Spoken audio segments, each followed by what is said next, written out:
पूरे देश को पता है कि भाजपा जुमलों का कारखाना है, जुमले पर जुमले। और अगर इस कारखाने का सरदार स्वयं प्रधानमंत्री नरेंद्र मोदी जी हैं, तो इस कारखाने का उत्तर पूर्वांचल का रीजनल मैनेजर हिमंत बिश्व शर्मा जी हैं। सिर्फ जुमले। प्रधानमंत्री जी कहते हैं ना खाऊंगा ना खाने दूंगा, लेकिन अभी जितेंद्र सिंह जी ने कहा कि असम में हर जिले में किस प्रकार से मुख्यमंत्री के परिवारों के सदस्यों ने जमीन खाया है। एक जिला नहीं छोड़ा जहां पर उन्होंने जमीन नहीं खाया होगा। प्रधानमंत्री मोदी जी कहते हैं मैं तो फकीर हूं, लेकिन फकीर होने के पश्चात आज इस प्रकार के बातें आ रहे हैं। कोयला का बात आ रहा है, वाइल्ड लाइफ कॉरिडोर में ग्रीन रिजॉर्ट बना, वाइल्ड लाइफ कॉरिडोर में ग्रीन कॉरिडोर में रिजॉर्ट बनाने का आ रहा है, चाय बागान खरीदने का आ रहा है, इंटरनेशनल स्कूल खड़े करने का आ रहा है। तो प्रधानमंत्री मोदी जी फकीर हैं, लेकिन आसपास तो ऐसे लोगों का उन्होंने जुमावरा बना रखा है जिनका विकास होते ही जा रहा है, और जिस विकास का कोई जमीनी हालात से कोई तालमेल नहीं है। आज देश भर में मैं भी जानता हूं मीडिया कंपनी की अवस्था इतनी अच्छी नहीं है। आप लोगों को एक जमाने में जो अच्छे अच्छे तनख्वाह मिलती थी वैसा परिस्थिति नहीं है। मीडिया कंपनी चलाना बहुत मुश्किल है। लेकिन असम में आइए, देखिए वहां पे कैसा एक मीडिया कंपनी, आप होटल, आप स्कूल में, अब जमीन में, क्या कोई जांच होगी? तो हमारा मकसद तो इतना ही है कि प्रधानमंत्री मोदी जी, आपके कानों तक निश्चय ये सवाल जा रहे हैं। क्या आप पूछेंगे हिमंत बिश्व शर्मा जी से कि क्या उनके परिवारों पर जो आरोप आ रहे हैं, असम प्रदेश के लोगों जो पीआईएल डाल रहे हैं, लोग सवाल कर रहे हैं, असम की मीडिया सवाल उठा रही है, क्या इनमें सच्चाई है? क्या प्रधानमंत्री का पीएमओ ऑफिस जो सवाल आज उठे हैं उस पर कोई जांच करेगा? ये हम जानना चाहते हैं। क्या प्रधानमंत्री मोदी जी हिमंत बिश्व शर्मा जी से पूछेंगे कि आप तो नॉर्थ ईस्ट डेमोक्रेटिक अलायंस के कन्वीनर थे, आपको तो नॉर्थ ईस्ट पूरा संभाला हुआ था, मीडिया में आपको नॉर्थ ईस्ट का चाणक्य आपको का दर्जा मिलता है, तो मणिपुर में इस प्रकार की अस्थिरता कैसे उत्पन्न हुई? मणिपुर में इस प्रकार से सामाजिक हिंसा कैसे हुआ? लोग क्यों मारे गए? लोग क्यों बेघर हुए? अब क्या उत्तर पूर्वांचल का दायित्व हिमंत बिश्व शर्मा जी पर नहीं है? दोनों ने यह कहा कि मणिपुर का हिंसा कुछ ही महीनों में सुधर जाएगा। प्रधानमंत्री मोदी जी ने सदन के अंदर कहा जब नो कॉन्फिडेंस की मोशन आई कि ये तो कुछ महीनों में सुधर जाएगा।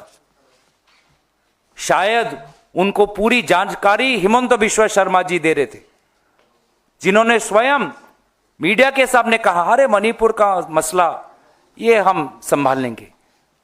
क्या संभाला? राष्ट्रपति शासन लग गया, समाज के बीच में हिंसा, दरार। यह है उनकी उत्तर पूर्वांचल के प्रति उनकी चाणक्य नीति। जुमले पर जुमले, 6 कौमों को एसटी स्टेटस देने का जुमला।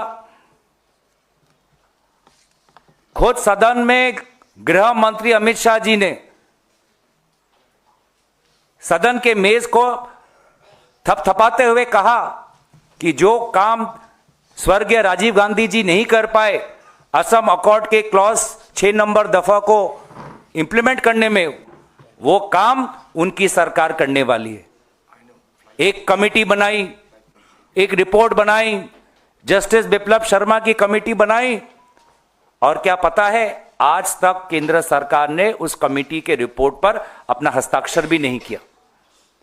जिस बात को लेकर गृह मंत्री अमित शाह जी को बहुत गुरूर था, क्या वो कहेंगे क्यों उनकी बनी हुई कमेटी पर आज भी केंद्र सरकार का कोई प्रतिक्रिया नहीं, कोई हस्तक्षेप नहीं? तो असम अकॉर्ड का 6 नंबर दफा जुमला, 6 कौमों को एसटी स्टेटस देना जुमला, चाय बागान को श्रमिकों को उनका पगार बढ़ाना जुमला, जो हमारे एसटी के काउंसिल्स हैं उन काउंसिल्स की ताकत और बढ़ाने के लिए राज्यसभा में बिल लाया गया, लेकिन उस पर भी कोई कार्रवाई नहीं, उस पर भी कोई नहीं। हमारे बोडो काउंसिल, कार्बी काउंसिल मांग कर रहे हैं कि हमें और ताकत दीजिए, पर कोई ताकत नहीं। तो इससे जो हमें साफ साफ पता चलता है कि जिस प्रकार से अब हिमंत बिश्व शर्मा पुलिस प्रशासन पर निर्भर, कोयला से आए हुए पैसों पर निर्भर,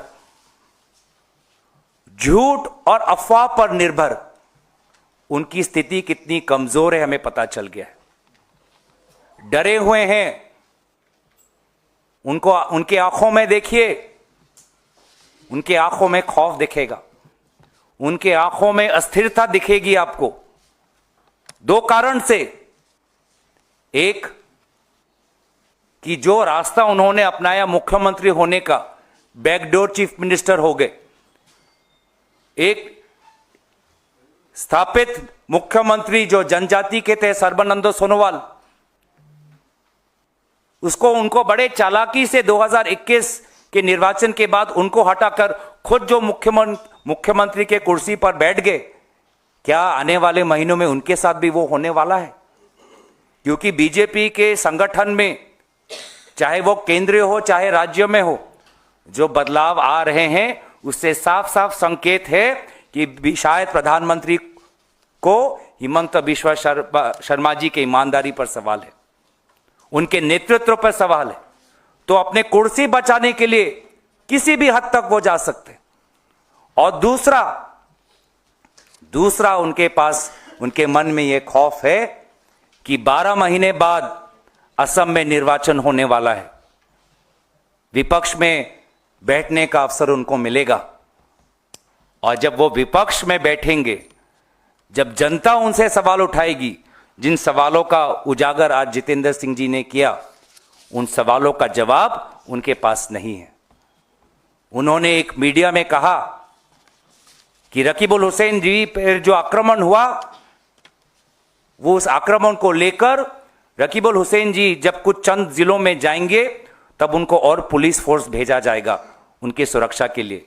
लेकिन जब हिमंत बिश्व शर्मा जी विपक्ष में बैठेंगे, जनता का इतना आक्रोश, जनता में इतनी नाराजगी कि असम में हर जिले में जाने के लिए उनको पुलिस की सुरक्षा की जरूरत होगी। तो आज प्रधानमंत्री मोदी जी कहें कि ना खाऊंगा ना खाने दूंगा कहा, लेकिन वास्तविक में एक ऐसा वॉशिंग मशीन की स्थापना की जिस वॉशिंग मशीन का सबसे बड़ा ब्रांड एम्बेसडर हिमंत बिश्व शर्मा जी हैं। क्योंकि उन पे लगाए गए हुए जो आरोप थे, लुइस बर्जर का, शारदा का, आज भाजपा वो भूल चुकी है, अपने ही आरोपों को वो भूल चुकी। अब तो वो एकदम वॉशिंग मशीन में जाके नहला के धुला के, अब तो वो अमूल मिल्क से धुल के आए हुए हैं। सबसे अगर असम में अगर उनकी बात माने तो असम में सबसे साफ छवि के लोग, साफ छवि के व्यक्ति आज हिमंत बिश्व शर्मा जी है। जनता जनार्दन, जनता सब जानती है। जिस प्रकार से झारखंड के राजनीतिक रूप से सक्रिय लोगों ने हिमंत बिश्व शर्मा जी के भाषणों को नकारा, 12 महीने बाद असम की जनता वही करने वाली है। धन्यवाद। धन्यवाद गौरव जी।